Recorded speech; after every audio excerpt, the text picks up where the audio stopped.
Europe.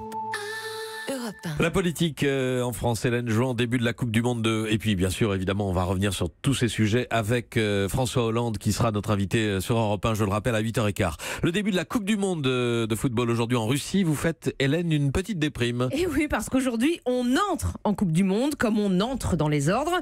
Comment continuer à vous parler politique quand toutes les conversations ne vont tourner qu'autour d'un sujet? Les Bleus 2018 seront-ils à la hauteur des Bleus de 98? Impossible, évidemment, de souhaiter la défaite des Français le plus rapidement possible, afin que Vincent, Axel et moi-même retrouvions un peu d'écoute de votre part à tous. Alors réjouissons-nous à l'unisson du pain et des jeux, nous voilà heureux. D'autant que cette ferveur autour de l'équipe de France a des répercussions politiques. Un député de la France Insoumise en avoue déjà une: notre lutte contre la loi ferroviaire, game over, le mondial nous a tués.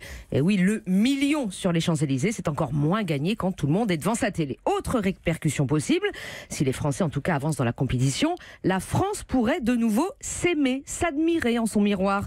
C'est ce qui s'était passé en 98. Le temps d'une parenthèse enchantée, le black blanc beurre de l'équipe de Zidane, Thuram, Deschamps avait uni une nation. Maillot sur les épaules le jour de la finale et baiser sur le crâne de Barthez. Jacques Chirac, président, joua de toutes les ficelles du 23e homme de l'équipe tricolore qu'il était devenu pour booster sa popularité. Emmanuel Macron ne se privera sans doute pas de jouer lui aussi sur la ferveur populaire de cette compétition. Avec un prisme tout particulier, en visite à Clairefontaine avant la bataille de Russie, les yeux dans les bleus, il a énoncé sa devise: une compétition réussie, c'est une compétition gagnée. Gagnée grâce à l'effort, la loyauté, l'union. Le président ne dit pas autre chose à son gouvernement, sa majorité, même aux Français. L'important n'est plus de participer, non. L'important, c'est la deuxième étoile. Pas question d'envisager une retraite de Russie. D'ailleurs, il n'ira à Moscou que si la France est en demi-finale. Mais peut-être devrait-on écouter la sagesse de Laurent Blanc. Le sport et le football ont un pouvoir, mais il est très limité. Confessé il y a quelques jours le défenseur des Bleus de 98, se rappelant sans doute que 4 ans après la finale d'une nation multicolore, Jean-Marie Le Pen se qualifie au second tour de la présidentielle.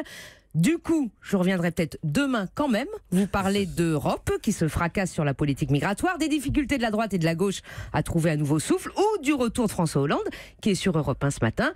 Car même pendant la parenthèse foot, enchanté ou pas, eh bien la vie politique continue.